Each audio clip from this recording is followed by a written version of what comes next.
was the largest single amount of money that he had ever seen. He'd asked for it, and he had told himself mentally that he was prepared for it, but now as he stood there holding it, he felt overwhelmed by it. Never in any one moment had he been entrusted with so much. To that point, he'd been taken care of. He'd had all his needs met. He'd been given fair wages for fair labor. But that day in and day out, just felt tedious, restrictive. He longed for that moment where he could let loose, where he could throw caution to the wind, where he could indulge every desire that had been filling up the shopping cart of his mind for a really, really long time. Now, he knew that somewhere down the road, he'd be the recipient of this money, but he felt like he couldn't wait any longer. I mean, he was young, and you want to get the most out of it while you still can. I mean, that's just the way we think when we're young and immature.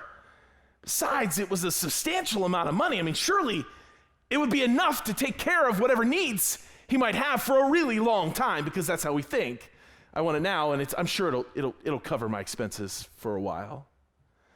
And in Luke 15, Jesus tells the story of this young man. This young man who ultimately ends up deeply offending his father, who says, "Dad, honestly, it doesn't matter to me if you're alive or dead. Just give me my portion of the estate." Now, this story is interesting because in a surprising turn of events, now I'm going to be honest with you, I think I've shared this with you before, had my son come and said, "Dad, I want my inheritance, you're good as dead to me," I don't know that my response might have been as this father's response would have been.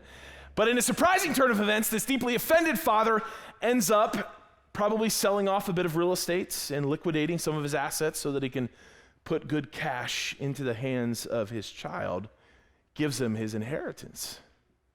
And standing there looking at that wad of cash in his hand, again, more than he had ever seen, he thought, man, this will do me. Like, this will cover what I'm up to for a long, long time.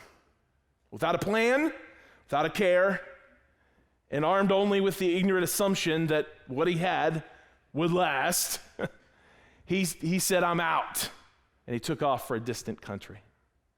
Have you ever noticed that when we don't have a plan, without a serious and intentional attitude, that no matter how much or how little we have, it just doesn't seem to last as long as we think it should? You ever notice that? That when you don't have any plan, I mean, you think it's a lot, but it just turns out not to be as much. Maybe like that tax refund we get, or that bonus from work, right? That multiple times we've told ourselves, this time it's going to be different. This is going to get me over the hump. This is going to get me moving in the right direction, right? And we're armed with sort of this ignorance. Now, when I say ignorance, I'm not trying to be mean. That ignorance only means lack of information. So we sort of make this ignorant assumption that I've got this money now, I can do something with it. But we got no plan, no strategy. And so what we begin to discover is that without a plan or without a strategy, what we thought we had, no matter how much or how little we thought we had, that it was going to be enough to get us over the hump or take care of us for a while, ends up not being as much as we thought it was. Yeah, a lot of us, I think. And armed with ignorance and a wad of money, this frivolous fool, he enjoyed himself. I mean, he spent and spent. I mean, they go out to dinner with his friends, and they're like, "I got the tab," right? Because he's just, he had it. I'm going to upgrade my phone before I even need to, right? I'm going to add some sweet spinners to the wheels of my donkey cart just because they look good. I'm going to get those new Nike sandals, right? I'm going to get those. The lady of the week along his arm, he's going to get her that handbag she's always been wanting to carry over that tunic of hers. But he spends. And what he begins to realize is that wad of cash starts to feel like a stack. And that stack somehow starts to feel thinner.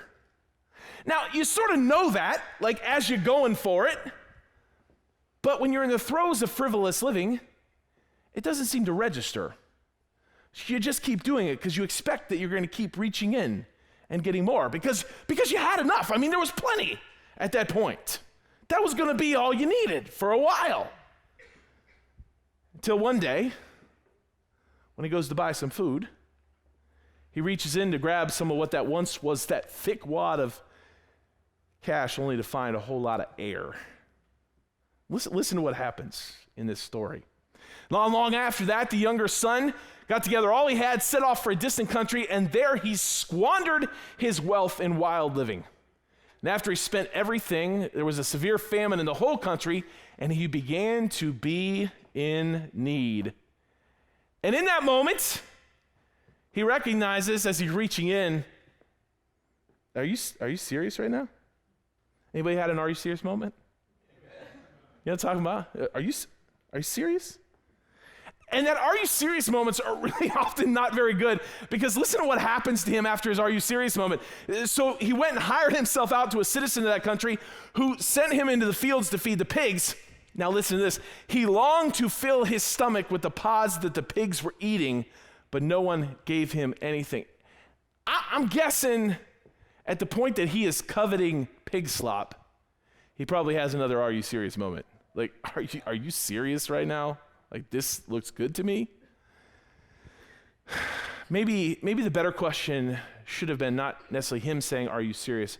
But maybe the better question would have been someone looking at him and saying, are you serious? Are you serious, intentional, strategic, and faithful with what you've been entrusted with? Are you serious right now? Now, I'm going to be honest with you. This lesson hurt me. I didn't want to preach this one. I wanted to give this one away. Because I've had my fair share of are you serious moments in my life. They date all the way back to my first 6 months of adulting when I joined the military. You know what an are you serious moment is, right? It's that moment where something so unexpected, something so out of sorts, something so upsetting, and your only response can be, are you serious right now? Like, you got to be joking.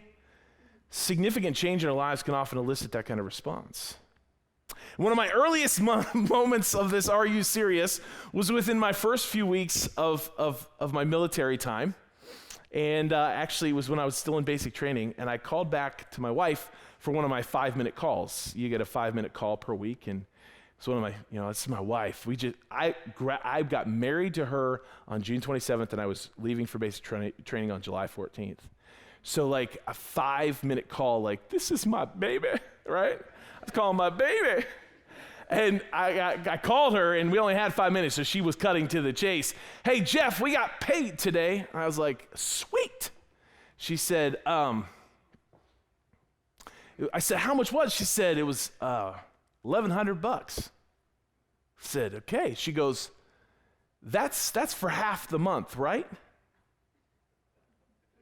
Now, understand, I was about as immature as you could be at 22 years old, and I had not done a lot of good back study into what we were getting ourselves into, which meant that my first few years of the military was filled with all sorts of are you serious moments, but this one was a doozy, because I knew, having talked to some of the other soldiers, that was not for half a month. She said, that was for half a month, right? And I said, I didn't say nothing. And she said, that's for the whole month? Jeff, are you serious?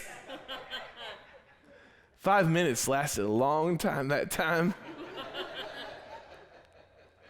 So we lacked the kind of maturity to know what to do with that. So, and the way the military works out when you first jump in there is it takes a while for them to sort of situate and get your pay. And I knew I couldn't just do once a month. So I had to do twice a month. That way to spread out that crazy wealth of $1,100 a month. And so they did that. Well, then 1 month, I got more than $1,100 for that month. And I was like, sweet. Like, I think they're starting to get this figured out. I got paid. Now, you got to understand, we're talking like a couple $100. It's like, not like I was living large, but I got more. And I was like, what does any sane 22-year-old, completely immature person do when you get paid more? You don't get ask any questions, you just go spend it. So we went and spend it. Then the next Next month rolled around, and on the 15th, I got a pay stub that said $78. I got $78 to get me from the 15th to the 1st. I went, are you serious? So I was like, this has got to be a mistake. So I went down to the part on the post that handles such affairs, and I was like, hey, I got like $78. And they were like, yes. And I was like, that's a problem. And they said, yeah, we took care of the problem. I said, what do you mean you took care of the problem? I said, yeah, we overpaid you last month. Whose fault is that? Are you serious right now? And they're like, fault? Uncle Sam don't think in faults. He gonna get his no matter whose fault it is. I was like, oh. So in this are you serious moment, I did what any sane 22-year-old, irrational, irresponsible, immature person would do. I looked at my wife and I said, get dressed. We going out on the town. We gonna have a good old night. And so we went and we ate and we saw a movie and we woke up broke. Now, as I was doing that, I had in my back of my mind, there's always plasma. Some of y'all know what that means. Yeah, some of y'all sold some of that stuff. There's always payday loans, right?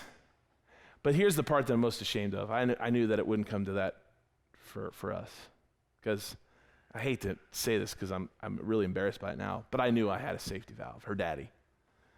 You know, I knew that he'd bail us out. But him having to bail me out was because I spent the first 6 months of my adulting not serious. Frivolous. That's what we were, frivolous. Y'all know what the word frivolous means, right? The word frivolous means not having any serious purpose or value, carefree and not serious. And the whole time that I'd been running to the army and saying, are you serious? Somebody should have pulled me off the side and said, Jeff, are you serious? Are you serious, intentional, strategic, and faithful with whatever, however much or however little, that you've been entrusted with? And to be honest with you, the answer would have been no. No, it wasn't. And the bind that I found myself in was as much my fault as it was anybody else's. So we've been over this last few weeks talking about God's plan for our personal finances. And we've been talking in terms of character, not just tools, not just do these few things and it'll all get better. But what is the kind of character of the person who takes what God has entrusted you with and treats it in the way that it was intended to be treated, which is as a gift? What kind of character produces that kind of mentality? And the first week we talked to you about the difference between being generous and greedy, that those are character issues. The second week, last week, we talked about the difference between being someone who makes investments and someone who lives indebted. And this week, I want to talk to you a little bit about the difference between being faithful and being frivolous. And I love the definition for frivolous that I read earlier, not having a serious purpose. See, it's been my experience that very few of us that I work with, that I spend time with, are like maniacally greedy, like they're just trying to take advantage of everybody and hoard lots of money to themselves. In fact, it's been my experience that those who I walked alongside, and myself included in that list, have much more a tendency of being frivolous, having a frivolous character towards our finances. We aren't serious or intentional or strategic or ultimately faithful. And that lack of seriousness can get us in trouble. And I think I've recognized that there's maybe 3 key reasons why we give ourselves permission to be frivolous. The first of which is we don't have that much, and because we have lack, it leads us to ask the question, does it even matter anyways? Since I don't have much to begin with, why be serious and intentional? Because I'm never going to get ahead anyways. And so our lack of believing that we can get ahead leaves us always behind as we frivolously spend a few bucks on scratch-offs, frivolously spend a few bucks on the slots, frivolously spend a few bucks on a couple extra Monster drinks, frivolously end up spending a few more bucks on cigarettes, which puts us a few bucks behind on our utilities and our credit cards, which means we ultimately end up spending a little bit more than a few bucks for late charges and reconnect fees, which when we add up all those few bucks, we begin to realize that it really wasn't a few bucks at all, really. It ended up being a whole lot more than we thought we would have had we been intentional with the little that we thought we had. For some of us, we just sort of blindly bought into the illusion that there's always more coming. And what I mean by that is some of us who have what we would consider to be fairly stable jobs is that their assumption is my paychecks is always coming next week. So why does it matter if I spend a little bit more this week and maybe get a little behind, because next week I'm going to get paid again. And we just sort of live unintentional, lacking strategy, lacking faithfulness.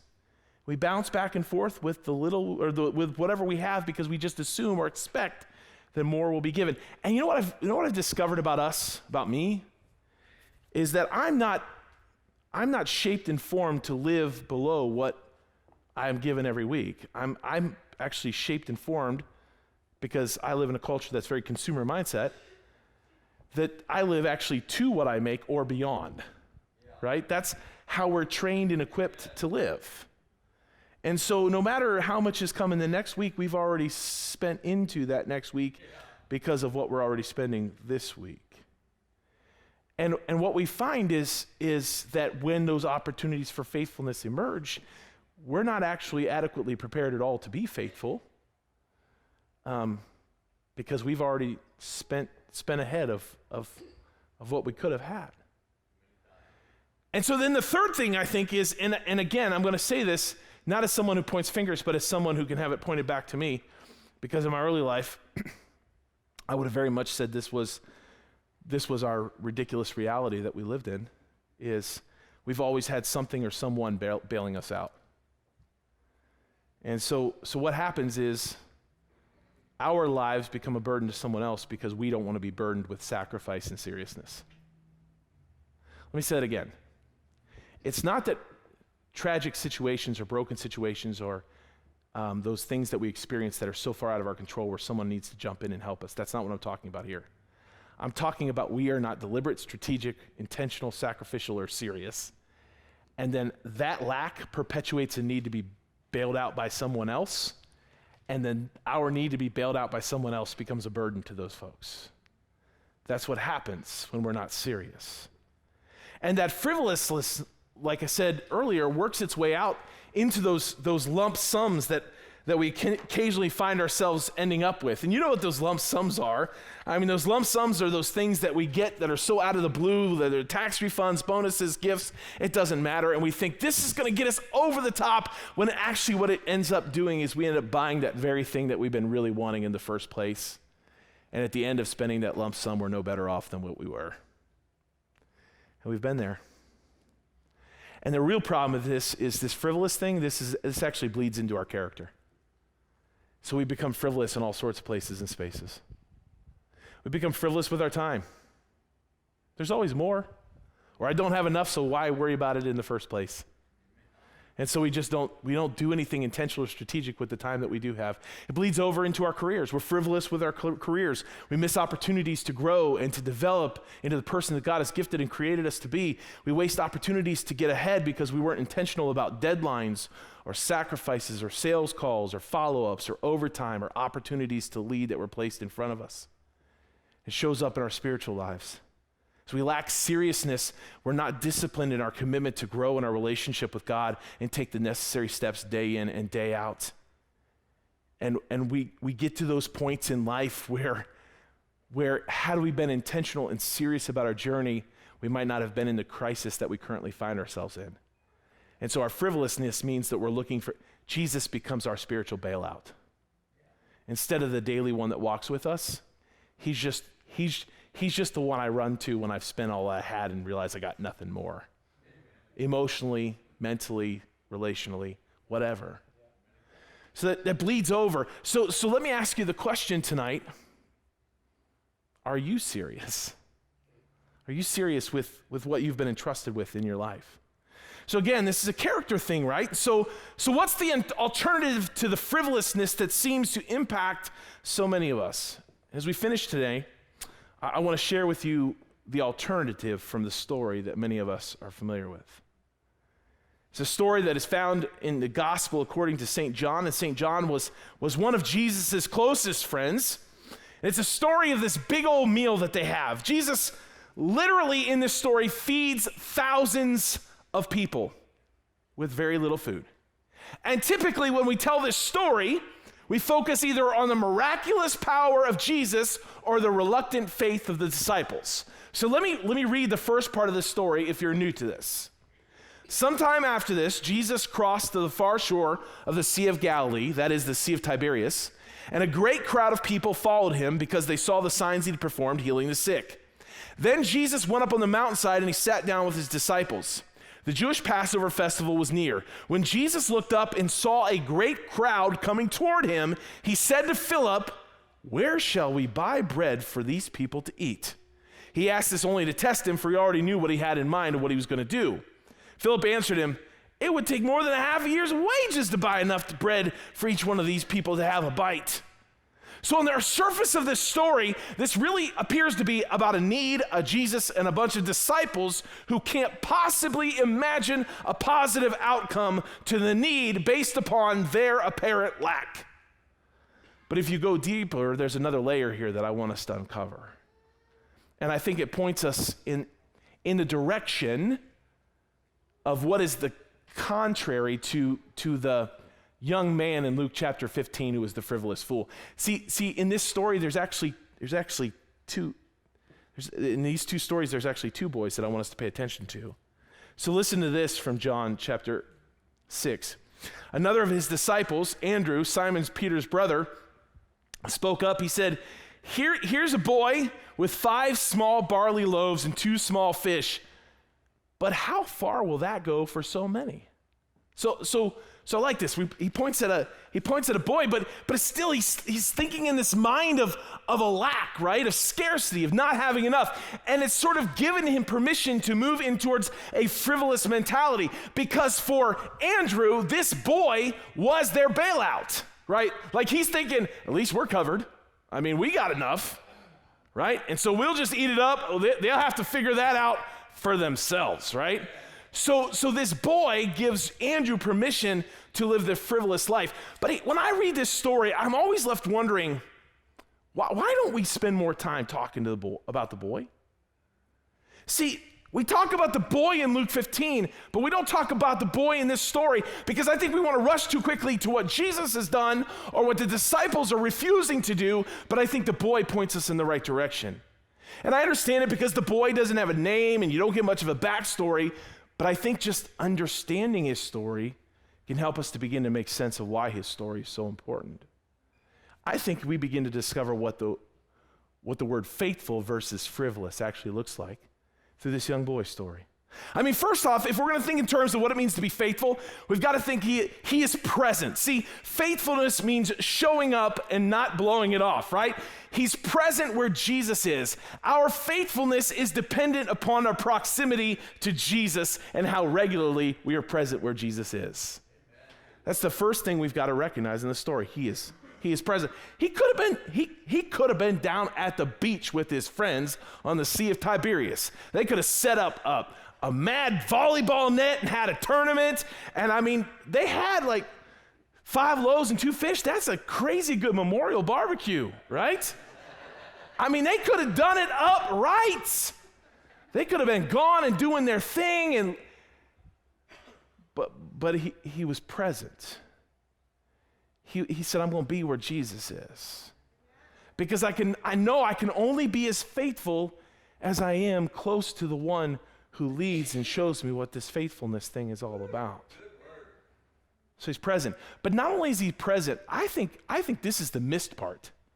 He's productive. He doesn't show up empty-handed. Anybody notice this about the story? The disciples are over here looking in their empty coolers, right? They hadn't done anything that morning but follow Jesus and antagonize him about what they didn't have. Now this boy said he had already been out fishing and already been to the market. This boy wasn't waiting around. This boy got up. He did work. See, that's the part. You got to be present, but you got to do work. You got to be productive. You got to get up. You got to take the steps. Even before it is dawn, he's out fishing. He already caught him some fish. He's walking back, and the disciples are like, we don't have anything. He's like, sorry. I was up. What were you doing? Sleeping? So he's productive. And I think that productiveness makes us prepared for what it means to live the kind of life where we can take care of business when business arrives. And you know what I've noticed about someone who's present and productive is that they seem to have provision, right? When we show up, when we do work, there's a provision that emerges from that lifestyle. Now we recognize that anything that comes from that is the gift of God and the fruit of your labor. Can I say that? Is that okay? It's the gift of God for sure, because he's given you the energy in your body, the breath in your lungs, and your ability to do what you need to do the work. But it's also the fruit of your labor. I meet way too many people who, when they run into lack, they're like, Jesus, do something about it.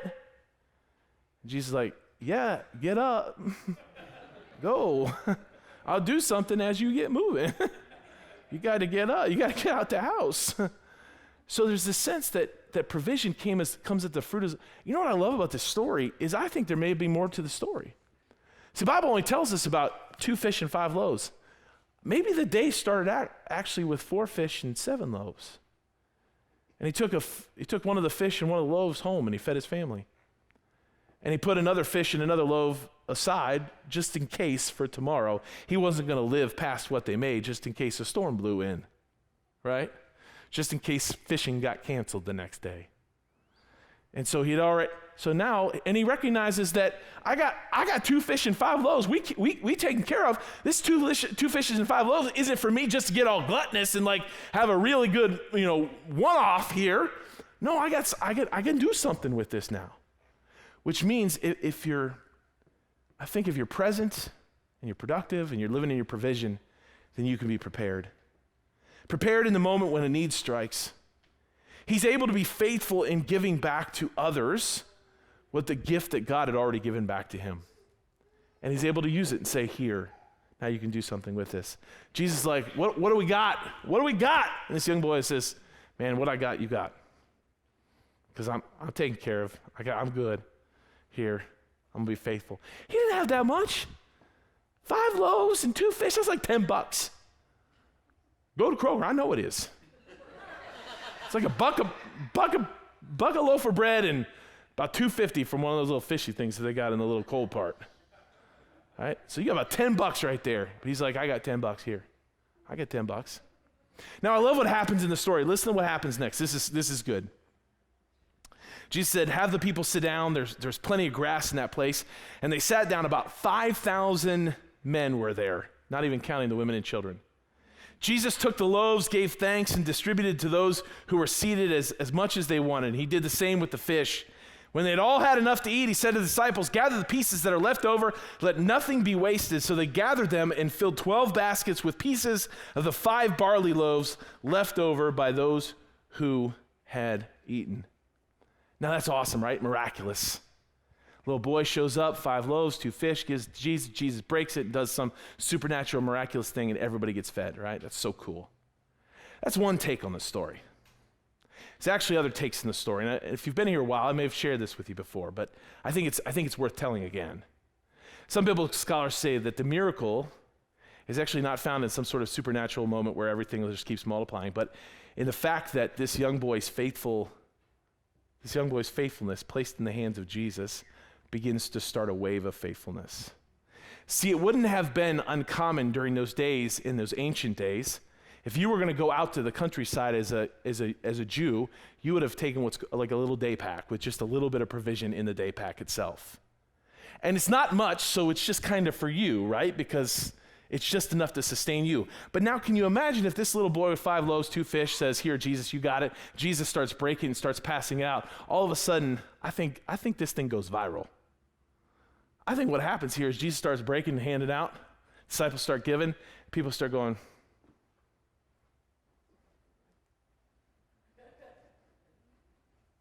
they start giving to their neighbors. And I think all of a sudden this faithfulness of this boy in the hands of Jesus, broken and given in thanks, all of a sudden produces this wave of faithfulness begins to trickle out. And all of a sudden, everybody realizes, I thought I just had enough for me.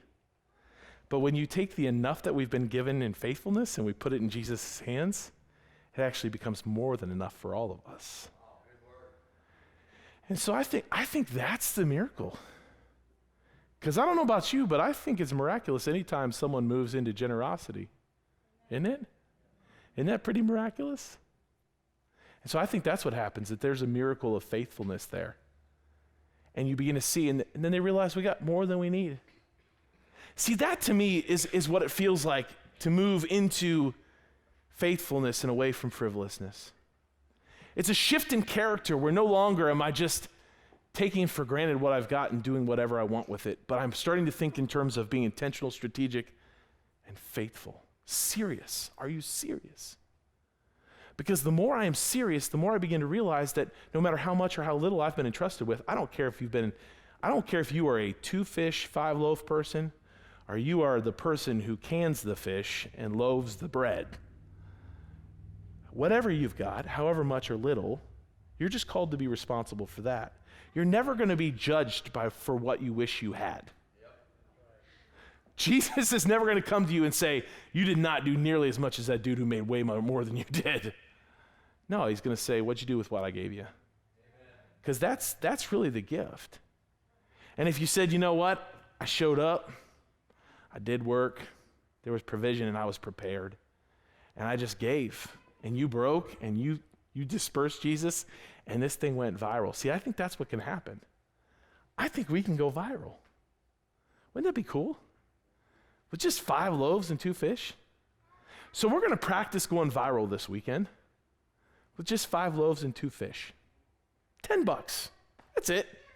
Some of you have heard me do $10 Tuesdays on Facebook where we've had a need arise, but we're going to do a $10, right? $10. And I want to see this thing go viral, and we've actually, they don't know this yet, so you keep it quiet until we let you know what happened. On the internet, too, I guess I just blew that. Because you can't do that with the internet. Shh, if you're watching. We're just gonna bring some loaves and fish this weekend, and whatever we raise, we're gonna turn around and give to the Boys and Girls Club here in Pekin. Yeah.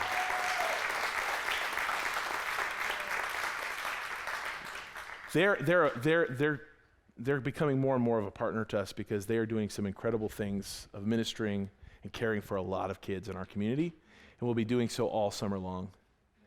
And what happens, now think about this, we have 800 people on any given weekend, a little less on Memorial Day weekend. But say we end up with 500 people who give $10 a piece. 5 loaves, 2 fish. I'm not going to try to do the math. That'll wig me out. But it's a lot. Just from $10. So let's practice. Can we do that? Now some of you are like, I didn't bring $10. Me neither. I tried to go Menards. They wouldn't give me cash back. I did. Literally, I was sitting here at 4:30 went, I didn't bring my $10. So I went over to Menards and I said, can I get cash back? They said, no. So I got an app. I don't need that.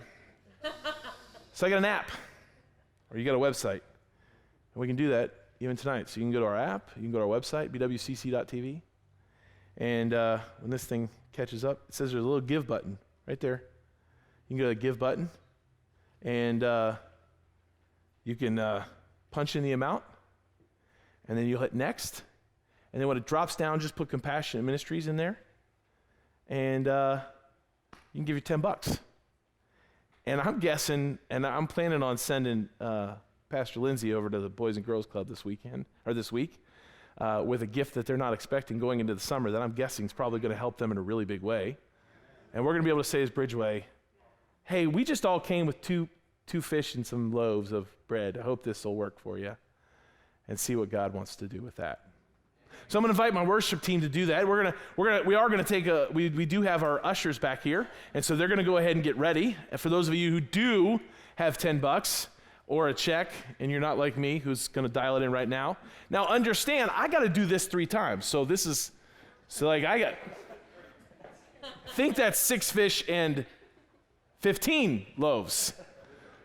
So, but you only got to come once and do this. So, but I'm going to ask the ushers if you go ahead and come forward, and let's stand. We're going to sing a little bit of this song here, and we're going to pass the buckets as we do this, and trust the Lord as he meets us here in this place. Father, use this 2 fish, these 5 loaves, expand it, multiply it, and do something with it that we could have never anticipated. In Jesus' name, amen. Amen.